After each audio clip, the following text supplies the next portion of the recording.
Labas visiems. Užeikite arčiau, parodysim, ką mes čia sukūrėm. Tai mūsų, kas čia yra, tai yra mūsų komandos įrengta, sugalvota ir pritaikyta būtent sportui su motociklu. Tai šito projektėlis jau finišo tiesioje, o dabar parodysiu, kas čia yra. Tai yra lova, ta, kuri kilosis aukštyn žemyn, nusilenkinės viena kita pusė, lengva įvaryti motociklą. O dabar pademonstruosim, jinai labai lengvai nusileidinėja.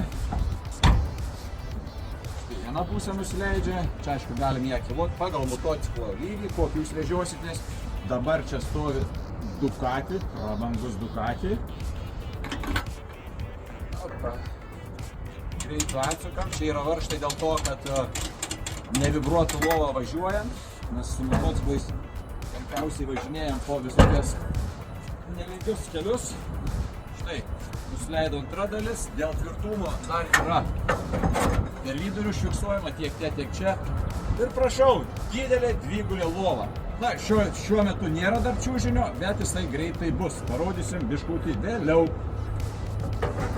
Greitai taip pat atsilanksto.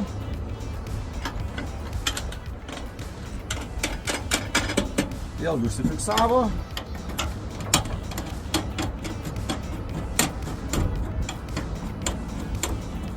Prisiveržė ir tvirtai, be jokio judėjimo, barškėjimo stovi. O lova, jeigu nereikia jos, galim nuimti padus, lieka tik tai ant sienos dėgelis, o į sieną jinai taip pat lengvai atsisega, nusiėmė ir nusinešė, jeigu nenori vežiotis jos. O šiuo metu jinai važiuos kartu su klientu, nes į kelionę vešis motociklą.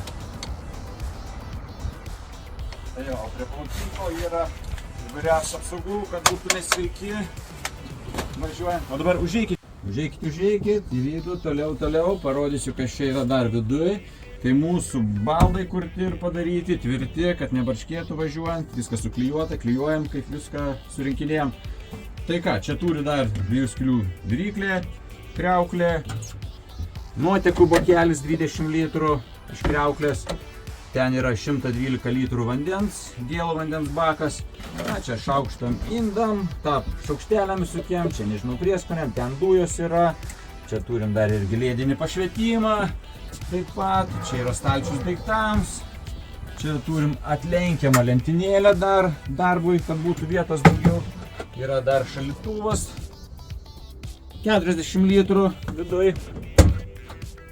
Čia dar yra toksai stalas 2 lygių, kur galim prie jo valgyti ir šiaip būt. Atsikabinus, koja greitai susisuka. Ir pakabinus kitam lygyje pasidaro gulėti vaikas gali miegoti, nes čia ten bus suaugę miegos 2, o čia vaikui permiegos čiužinys susideda.